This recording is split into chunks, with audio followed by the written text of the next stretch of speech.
Hello, and welcome to a delayed edition of writing a book.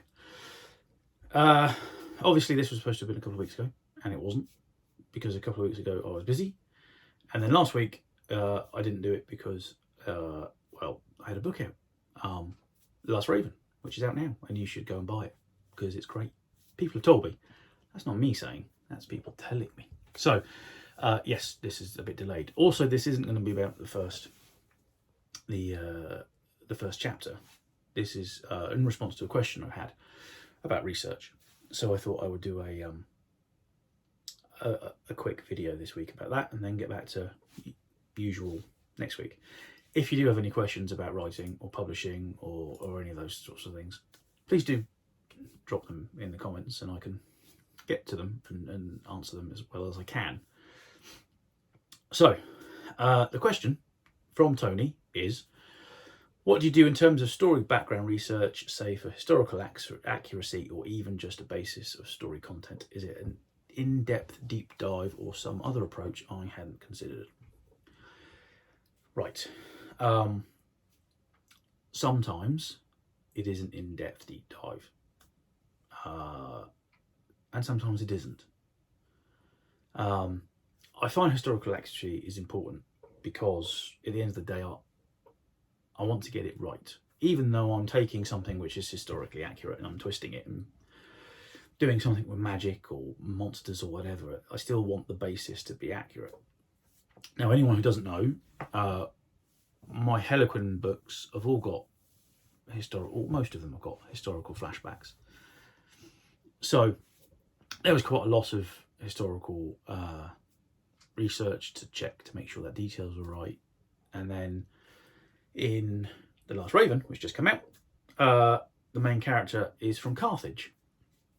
So there was quite a lot of research into Carthage. Now, and also even in No Gods, Only Monsters, that's set in ancient Rome. So lots of research. Now, I like research, which is probably the first thing I should say. So another author would probably give you another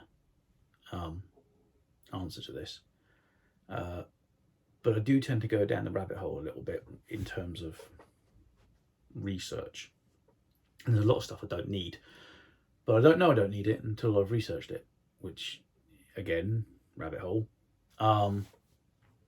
So yes, for example, for The Last Raven, I knew that he was born in, at the time, so 2,000 plus years ago, Britain, but grew up in Carthage. So I needed to know how he could get from Britain to Carthage, the journey he might have taken with his parents as a child.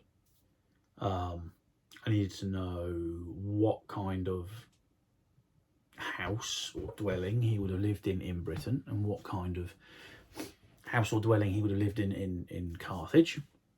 I needed to know roughly, something about the social structure of Carthage, how they lived their lives, and all that sort of thing. And then I needed to know stuff about the military side of it. Now, I already knew bits about the Punic Wars, but I had to know more information about the Punic Wars, specifically the Second Punic War, because that's the one where Lucas took part. So I already knew, obviously, about Hannibal and the Alps and the elephants, and Carthage actually doing very, very well against Rome for a big part of that Second Punic War. But I needed more information, so there was lots of looking into that and looking into how they fought and why they lost in the end and things like that. And so yeah, that was important. And that the thing when I do research is I start to read something, and then I see something and think, oh, how do they do that? And then I go and look at that, and then I go look at something else, and it kind of peters off a little bit.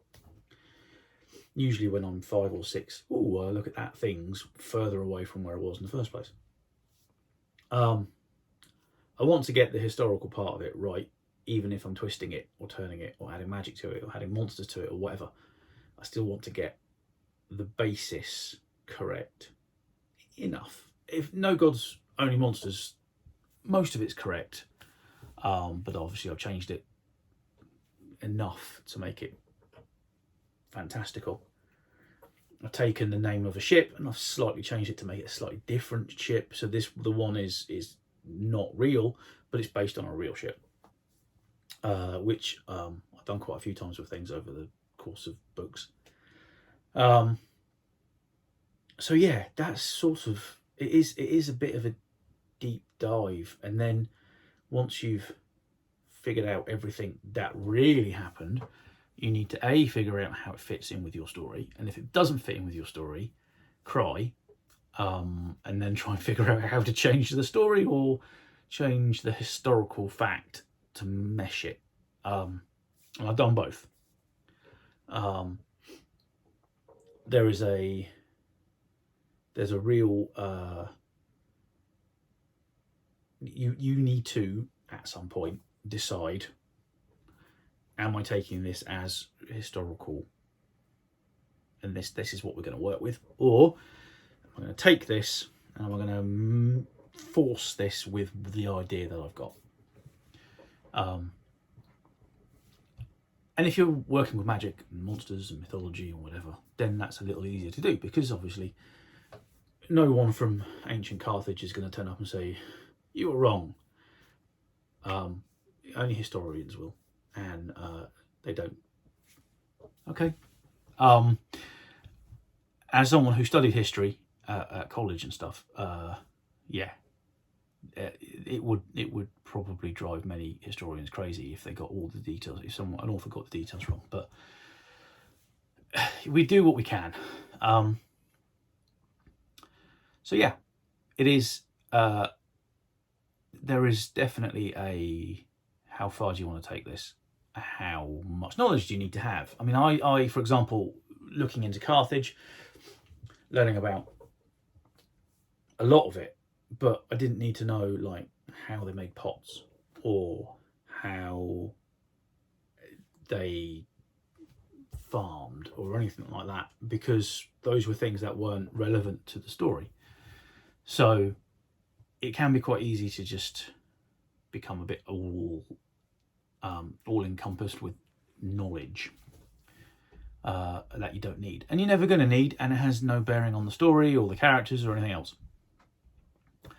But yeah, so that's pretty much it, really. And I know that that's probably a very long-winded way of saying yes, but that's what it is.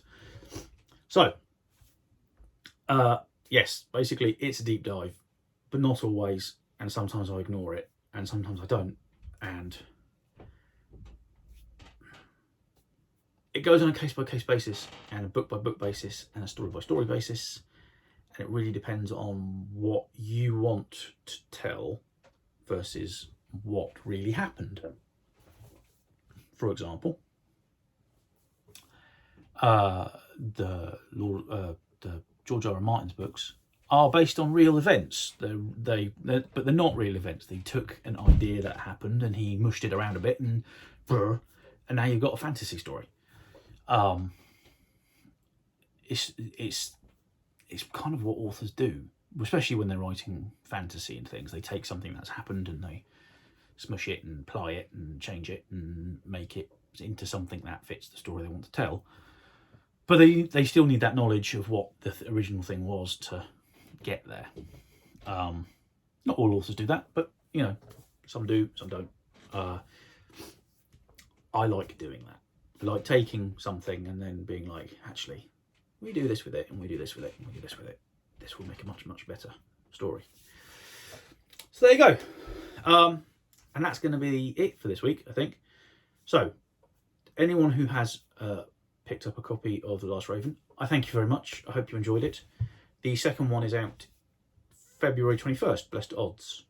And the third one I'm currently editing and will hopefully be out, I don't know, when my publisher tells me. The cover's done.